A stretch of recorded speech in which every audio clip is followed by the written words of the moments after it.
আজকে আমরা অ্যান্ড্রিউ মার্ভেলের দ্য ডেফিনেশন অফ লাভ পড়ব। ওকে, প্রিভিয়াস ক্লাস যেটা টু হিজ ক্রাইম স্ট্রেস, এটার মধ্যে আমরা স্পিরিচুয়াল ব্যাপারটা সরি ফিজিক্যাল বিষয়টা দেখছি। এখানে হয়েছে আমরা স্পিরিচুয়াল লাভ অথবা প্লাটনিক লাভ যেটাকে বলা হয় এই ব্যাপারটা দেখব। ওকে,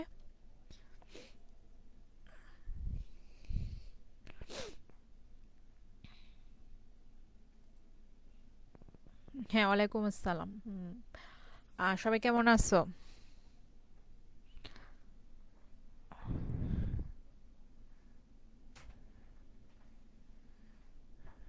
তার দুইটা কবিতা, অ্যান্ড্রু মার্ভেলের দুইটা কবিতাই আমাদের আছে সিলেবাসে, আর কবিতা নাই। এটা ভালো হয়েছে। কেন ভালো না? লেটুস হয়ে গেলাম। লেটুস কে?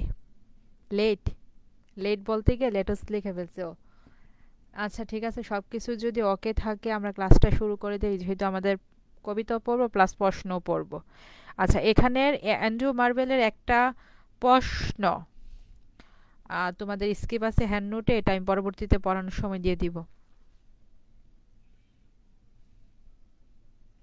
কাজ কাম নিয়ে ব্যস্ত থাকো, এই দিক দিয়ে পরীক্ষা চলে আসবে না। আচ্ছা দেখি, দ্য ডেফিনেশন অফ লাভ, বাংলা কি ভালোবাসার সংজ্ঞা। আচ্ছা, এটা কিভাবে করছে দেখি। Andrew Marvell's The Definition of Love suggests that the greatest love is an impossible one. আচ্ছা, অ্যান্ড্রিউ মার্ভেলের যে দ্য ডেফিনেশন অফ লাভ, এই ডেফিনেশন অফ লাভ নির্দেশ করে বা বলে যে গ্রেটেস্ট লাভ মানে স্পিরিচুয়াল লাভ বা ট্রু লাভ যেটাকে বলা হয়, এই ট্রু লাভ সবসময় কি ইম্পসিবল, মানে এটা কখনো পূর্ণতা পায় না। এটা Andrew Marvel the definition of লাভ কবিতায় বলছে। This poem describes the nature of the love which exists between the poet and his beloved. এই কবিতায় হলো কবি এবং তার বিলাভেটের মধ্যে যে ধরনের ভালোবাসা আছে, এইটার কি রকম এটা বর্ণনা করে। The poet regards this love as being perfect and therefore unattainable. কবি হইছে তাদের যে ভালোবাসাটা, এটাকে হইছে পারফেক্ট লাভ বলে মানতেছে, এবং এই জন্যই তাদের এই পারফেক্ট লাভটা কি আনঅ্যাটেইনেবল মানে কি অপরিপূর্ণ, এটা কখনো কি পূর্ণতা লাভ করবে না। The definition of love first appeared in the posthumous 1681 collection poems. এটা হলো অ্যান্ড্রু মার্ভেলের মৃত্যুর পরবর্তী যে একটা কালেকশন ছিল পোয়েমস, এটার মধ্যে 1861 সালে প্রথম প্রকাশিত হয়েছে। ওকে, এতটুকু সবার কাছে ক্লিয়ার হয়েছে?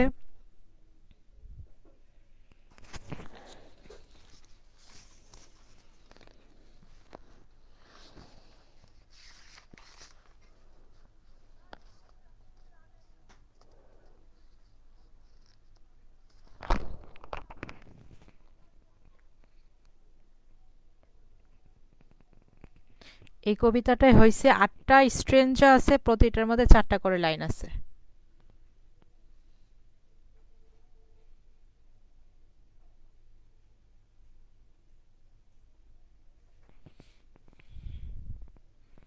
দ্য ডেফিনেশন অফ লাভ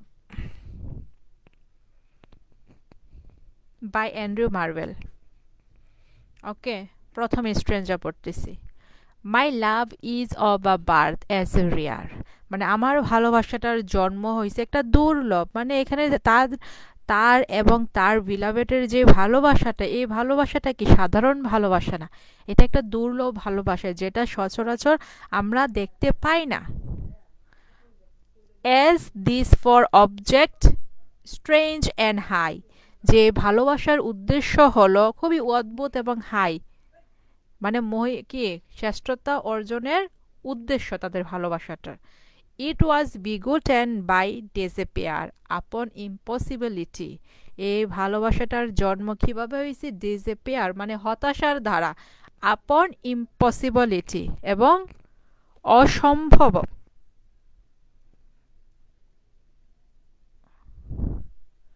অসম্ভবের হতাশার উপর তাদের ভালোবাসাটার জন্ম হয়েছে। তার মানে কি, প্রথম স্ট্রেঞ্জাতে কবি বলতেছে তাদের যে ভালোবাসাটা, এই ভালোবাসাটা হলো কমন বা নর্মাল যে ভালোবাসাটা, এই ভালোবাসাটা তাদের ভালোবাসার জন্ম হয়েছে অসম্ভবতা থেকে, মানে যেটা কখনো কি করবে না, তার পরিপূর্ণতা পাবে না।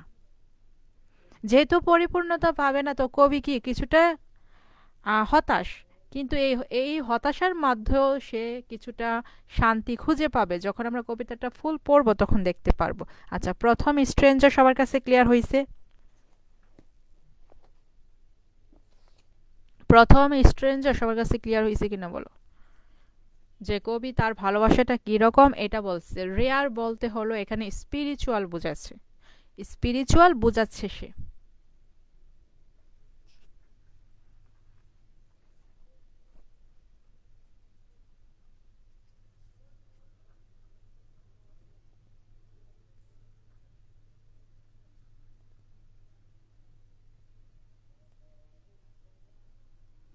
ক্লিয়ার হয়েছে কিনা বলো? আচ্ছা, প্রথম স্ট্রেঞ্জার ক্লিয়ার, তাহলে হয়েছে দ্বিতীয় স্ট্রেঞ্জার। আচ্ছা, এই যে তাদের ভালোবাসার বাবা মাকে, এরকম একটা প্রশ্ন আসতে পারে যে প্যারেন্টেস, প্যারেন্টেসটা কি? প্যারেন্টেস যদি বলে তাহলে হচ্ছে কি ম্যাগনেনিমাস ডিসঅ্যাপিয়ার, এরকম বলা হয়। ওকে, তো ম্যাগনেনিমাস বলতে হলো আমরা যেমন বুঝি, যেমন হাম্বল অথবা জেনারাস বলি। আর ডিসঅ্যাপিয়ার মানে কি হতাশ। দেখো, দুই ধর্মী বিষয় একসাথে বসছে, একটা পজিটিভ একটা নেগেটিভ ওয়ার্ড একসাথে বসছে। তো এইরকম ভাবে যখন কোনো ওয়ার্ড বসে, যেমন টেরিবল বিউটি, টেরিবল বিউটি বানানটা কেউ একজন কমেন্টে লেখো, টেরিবল বিউটি। এটা তোমরা ফাইনাল ইয়ারের কবিতার মধ্যে পাবা।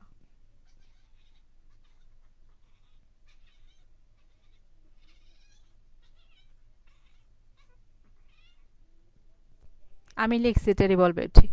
টেরিবল মানে কি? ভয়ানক। বিউটি মানে সৌন্দর্য। সৌন্দর্য আবার ভয়ানক কিভাবে হয়? তার মানে কি এখানেও কি দুইটা বিপরীত ধর্মী ওয়ার্ড একসাথে বসছে। সো এখানে এসে সাহিত্যের ভাষায় যখন বিপরীত ধর্মী দুইটা ওয়ার্ড একসাথে বসে তখন এটাকে অক্সিমোরন বলা হয়। ওকে, এরকম কিন্তু তোমাকে দিতে পারে যে ম্যাগনেনিমাস ডিসঅ্যাপিয়ার, এই লাইনের মধ্যে কোন ফিগার অফ স্পিচ ইউজ করা হয়েছে, তখন কি দিতে হবে? অক্সিমোরন। তো অক্সিমোরন কাকে বলে সেটা ক্লিয়ার হয়েছে। যখন দুইটা বিপরীত ধর্মী ওয়ার্ডস একসাথে বসে তখন এটাকে অক্সিমোরন বলা হয়।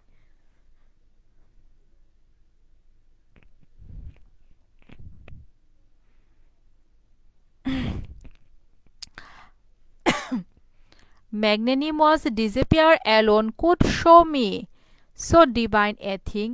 আমার ভালোবাসাটা কি? যে ডিসঅ্যাপিয়ারের মধ্যেও মহানুভব, হতাশার মধ্যেও মহানুভব, তাই কি আমার ভালোবাসাটা এত স্বর্গীয়। Where fable hope could never have flown, but vainly flapped its tinsel winged. Flown মানে হচ্ছে ফ্লাই, যেখানে ফেবল বলতে হলো কি, ফেবল বুঝো তো, উইক মানে দুর্বল আর নিম্নমানের, যেখানে নিম্নমানের আশা আকাঙ্ক্ষাগুলো কখনো উঠতে পারে না। But Benly ফ্যাপ্ট it's tinsel wing, কিন্তু কি করে, যে এই যে উঠতে পারে না পাখি, তখন কি পাখিটা কি ঝাপটায় না? তো এখানে বলতেছে যে আমার ভালোবাসাটা যেহেতু ডিসঅ্যাপিয়ার থেকে উদ্ভূত, তো এখানে আমি কিছু ডিভাইন অথবা স্পিরিচুয়াল জিনিস দেখি, যেখানে দুর্বল অথবা নিম্নমানের আশা আকাঙ্ক্ষার কোনো জায়গা নাই। কারণ নিম্নমানের আশা আকাঙ্ক্ষা কখনো উঠতে পারে না, এভাবে আমরা বলতে পারি লাইনটা। ওকে, তার মানে কি দ্বিতীয় স্ট্রেঞ্জার সবার কাছে ক্লিয়ার হয়েছে? এক মিনিট, একটা প্রশ্ন তোমাদের ব্রিফের ক্ষেত্রে একটু দেখে নেই। এখানে হয়েছে ম্যাগনেনিমাস ডিসঅ্যাপিয়ার, এটা ধারা হয়েছে সে তার ভালোবাসাটা কি এই পৃথিবীতে পূর্ণতা পাবে না। তো এটা অবশ্যই তার মধ্যে একটা ডিসঅ্যাপিয়ারের সৃষ্টি করতে, মানে হতাশার সৃষ্টি করতেছে।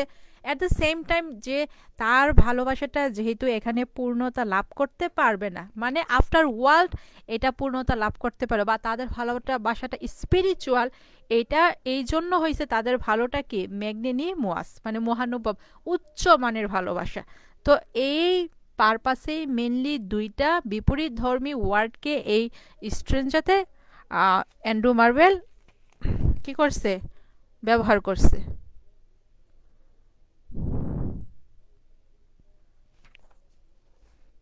তো এই কবিতার মধ্যে হোপকে, মানে আশাকে কিসের সাথে তুলনা করা হয়েছে, পাখির সাথে কিন্তু তুলনা করা হয়েছে।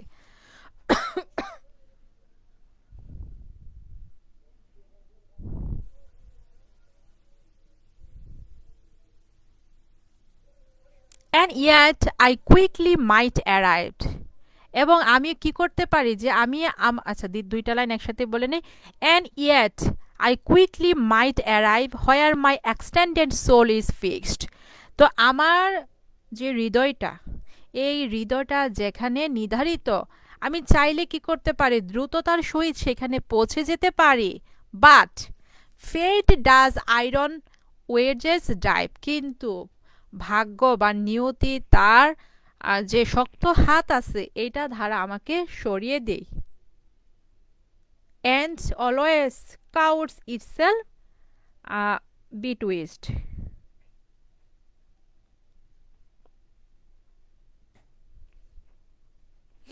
এর কর্তৃত্ব সবসময় আমাদের উপরে এটা ছড়ায়।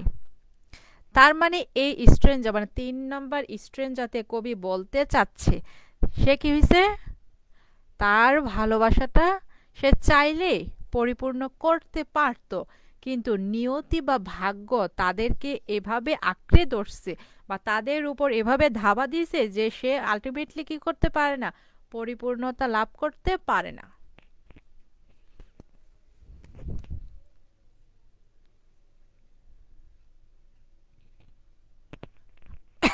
For fate with jealous eye does see, কি করে, ভাগ্য বা নিয়তি আমাদের দিকে, মানে তার এবং তার বিলাবেটের দিকে হিংসার চোখে দেখে। টু পারফেক্ট লাভস, মানে যারা true lovers, nor lets them close, তাদেরকে একত্র হতে দেয় না। বুঝতে পারছো এটা? Their union would her ruin be, কারণ দুইজন লাভারের মিলনে কি হবে, ভাগ্যের পরাজয় হবে। রুইন বলতে হলো এখানে পরাজয়। অ্যান্ড হার টাইরানিক পাওয়ার ডিপ্রোস্ট, এবং তার যে কি আছে, স্বৈরাচারী শক্তি আছে, এই স্বৈরাচারী শক্তি সে মানুষের উপর ফলাতে ব্যর্থ হবে যদি দুইজন প্রেমিক প্রেমিকা কি হয়, একসাথে মিলিত হয়। সো এটা হয়েছে কবি এখানে এই স্ট্রেঞ্জাতে বলছে। ক্লিয়ার হয়েছে? এই স্ট্রেঞ্জারটা কিন্তু খুব ইম্পর্ট্যান্ট। এই স্ট্রেঞ্জারটা আমরা ইউজ করতে পারবো যখন আমাদেরকে বলবে অ্যান্ড্রিউ মার্বেলের কবিতায় সে ফেটকে বা নিয়তিকে সে কিভাবে ট্রিট করছে বা হ্যান্ডেল করছে। ওকে, তো এই কবিতার মধ্যে কিন্তু আমরা যদি দেখি, তো এই কবিতার মধ্যে কিন্তু অ্যান্ড্রিউ মার্বেল ফেটকে তাদের অ্যান্টাগনিস্ট হিসাবে প্রেজেন্ট করছে, কারণ ফেটের জন্য বা নিয়তির জন্য সে এবং তার ভিলাবেট কে এক হতে পারে নাই। ক্লিয়ার হয়েছে?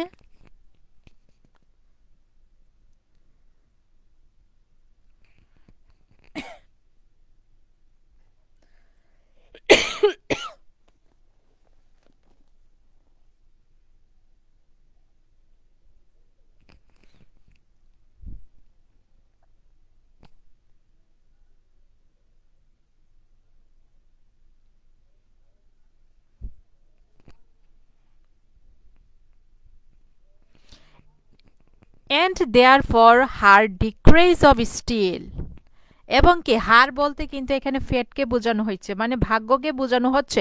তো ভাগ্যের উদ্দেশ্যে, সরি ভাগ্যের আদেশে, ডিক্রিজ মানে হলো আদেশ। Okay, us as the distant poles have placed, ভাগ্যের আদেশে কি করছে, আমাদের দুজনকে দুই মেরুতে প্রতিস্থাপন করছে বা স্থাপন করছে বা সরিয়ে ফেলছে। Though love's whole world on us doth wheel, but by themselves to be embraced, মানে দুই মেরুতে এই কারণে সরাই দিয়েছে যাতে তারা কি একজন আরেকজনকে আলিঙ্গন না করতে পারে। তো এখানেও কিন্তু ভাগ্যের মানুষের উপর বা দা পোয়েট এবং তার বিলাবেটের উপর যে ফেটের প্রভাব আছে এই প্রভাবটাকে সে দেখাচ্ছে। সো এই স্ট্রেঞ্জারটাও কিন্তু ইম্পর্টেন্ট, ফেটের প্রভাবটা কি তাদের ভালোবাসার উপর এটা বোঝাতে। তো তাদেরকে দুই মেরুতে স্থাপন করে দিছে, সরাইয়া দিছে।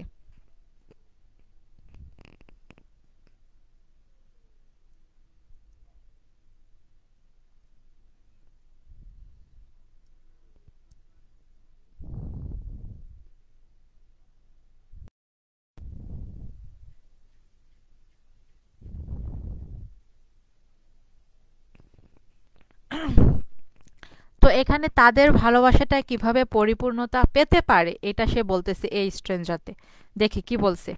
Unless the greedy heaven fall, greedy heaven বলতে হলো এখানে যে সৌরজগৎ আছে, সৌরজগৎকে বোঝাতে চাচ্ছে মানে বা বোঝানো হচ্ছে।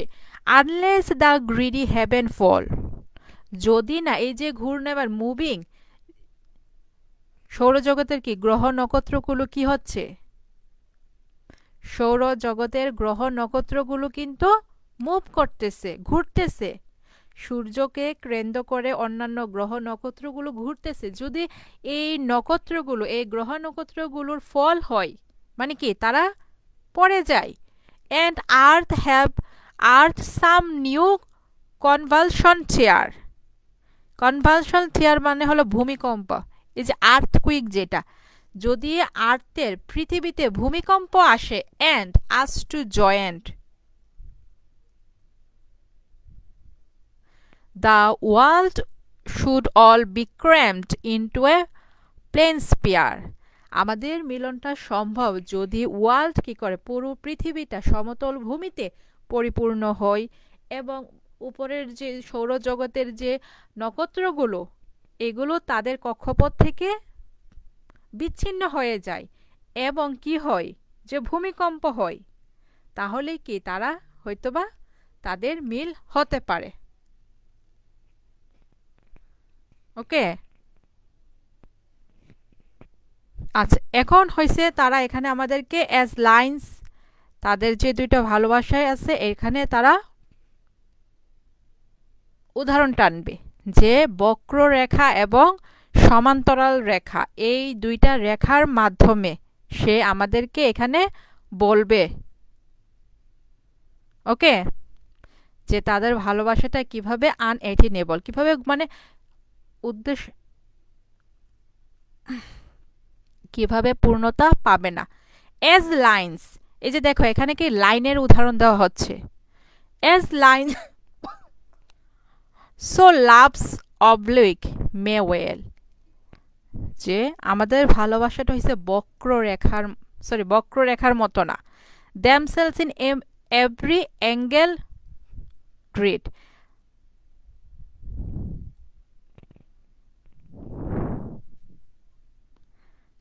সো লাভস মানে যে ভালোবাসাগুলো বক্ররেখার মতো, বক্র মানে কি আঁকাবাঁকা লেখা, এই আঁকাবাঁকা যদি আমরা কোনো লেখা লিখে থাকি তাহলে কি দেখা যায় যে কোনো না কোনো পয়েন্টে গিয়ে এই লেখাগুলো কিন্তু মিলিত হয়ে থাকে বক্ররেখা যদি লিখি। তো যদি বক্ররেখা মানে বক্ররেখার মতো কারো কোনো ভালোবাসা হয় তারা কোনো না কোনো পয়েন্টে গিয়ে অ্যাঙ্গেল মানে কোন কোনো না কোনো পয়েন্টে গিয়ে তারা মিলিত হবে। But hour so trolley parallel, কিন্তু আমাদের যে ভালোবাসাটা সেটা হলো সমান্তরাল। সমান্তরাল রেখা কি কখনো মিলিত হয়? সমান্তরাল রেখা তো চিনো, সমান্তরাল রেখা তো চিনো তোমরা। তো সমান্তরাল রেখা আমরা যতই টানি একটা রেখা কি আরেকটা রেখাকে কখনো কি করবে কেন্দ্রবৃত্ত করবে বা মিলিত হবে কোনো পয়েন্টে? বলো,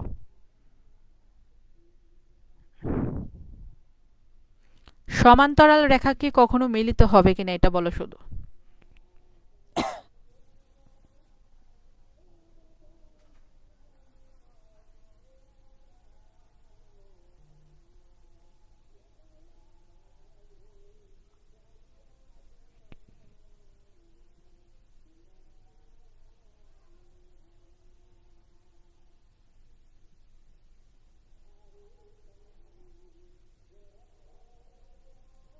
মিলিত হবে কি হবে না। But hour so thoroughly parallel দো ইনফিনিট ক্যান নেভার মিট, যদিও অসীম আমাদের সমান্তরাল রেখা যদি আমরা টানি আমরা কি করতে পারবো, এটাকে যত ইচ্ছে তত কি করতে পারবো, বড় করতে পারবো, মানে অসীমে নিতে পারবো, কিন্তু সমান্তরাল রেখার কখনো একটার সাথে আরেকটার মিল হয় না। সিমিলারলি আমাদের ভালোবাসাটাও কি এরকমই। Therefore the love which us doth bind, but এই ভালোবাসাটাই কি আমাদের দুজনকে বেঁধে রেখেছে, মানে তার এবং তার বিলাভেটের মধ্যে যে স্পিরিচুয়াল বা প্লাটোনিক যে লাভটা, এই লাভটাই তাদের দুজনকে একসাথে একই গোত্রে একই সুতায় কি বেঁধে রেখেছে। But fate so enviously debars is the conjunction of the mind and opposition of the stars, কিন্তু এই যে but fate so enviously debars মানে কি ভাগ্য এতই হিংসা স্বরূপ কি করে তাদেরকে দূরে রেখে দেয়, তাদেরকে এক হতে দেয় না। Is the conjunction of the mind, যেহেতু ভাগ্য তাদেরকে আলাদা করে রাখছে, সো এখানে তাদের যে মাইন্ড বলতে হলো এখানে সোল, তাদের আত্মাটা কি, তাদের কানেক্ট করে তাদের দুজনকে। And opposition of the stars, এবং তাদের অবস্থানটা হলো যে আকাশের মধ্যে যে দুইটা তারা বিপরীত দিকে দুইটা তারা অবস্থান করে ওই রকম অবস্থান তাদের। ওকে, কবিতাটা সবার কাছে ক্লিয়ার হয়েছে? তো কবিতাটাকে যদি আমি সাম আপ করে থাকি তাহলে কি দাঁড়ায়?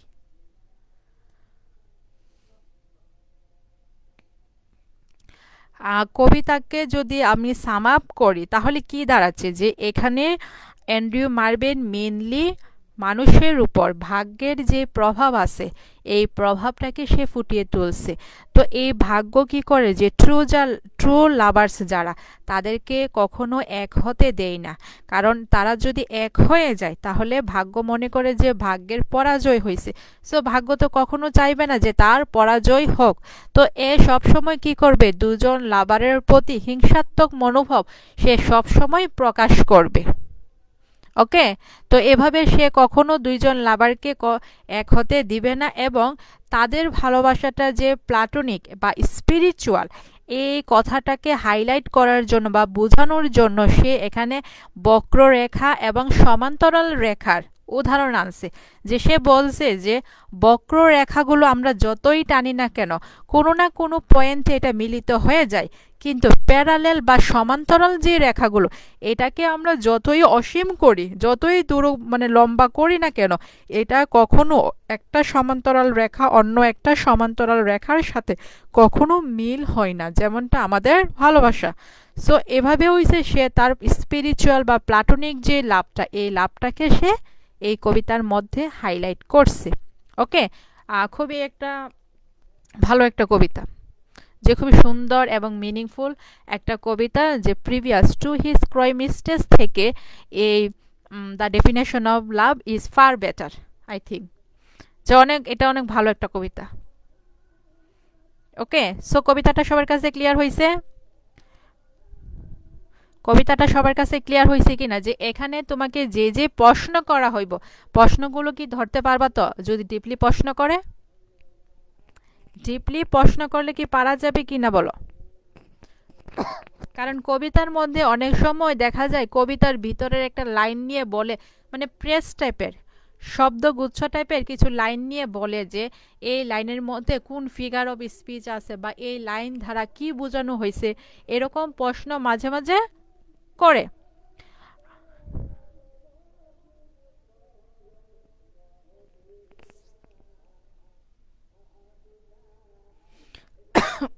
আচ্ছা, তাহলে এই পোয়েমের সাথে রিলেটেড একটা প্রশ্ন আমরা পড়ে ফেলি, যা আমরা প্রশ্ন যত পড়বো আমাদের পড়া তাড়াতাড়ি তত আগাবে। ওকে,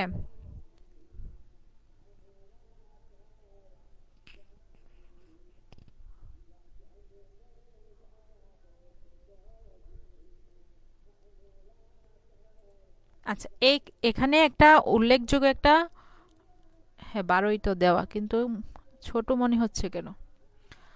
এখানে একটা গুরুত্বপূর্ণ প্রশ্ন আছে, হাউ ডাজ মার্বেল টিট time and fate in his poems, Andrew Marvell কিভাবে তার কবিতার মধ্যে সময় এবং ভাগ্যকে চিট করছে, মানে কিভাবে সে দেখাইছে, এই ব্যাপারটা আমাদেরকে এখানে আলোচনা করতে বলছে। এখন ধরো আমরা কিন্তু দ্য ডেফিনেশন অফ লাভ এই কবিতার মধ্যে কিন্তু ফেটের ব্যাপারটা পাইছি, টাইমের ব্যাপার কিন্তু পাইছি না। টাইমের ব্যাপার হয়েছে আমরা টু হিজ ক্রাইম স্টেজে পাইছি। বুঝতে পারছ? তো এখানে আমরা কিন্তু তার দুইটা কবিতাই আনবো। কেন দুইটা কবিতা আনবো? যদি তোমাকে শুধু বলতো ফেট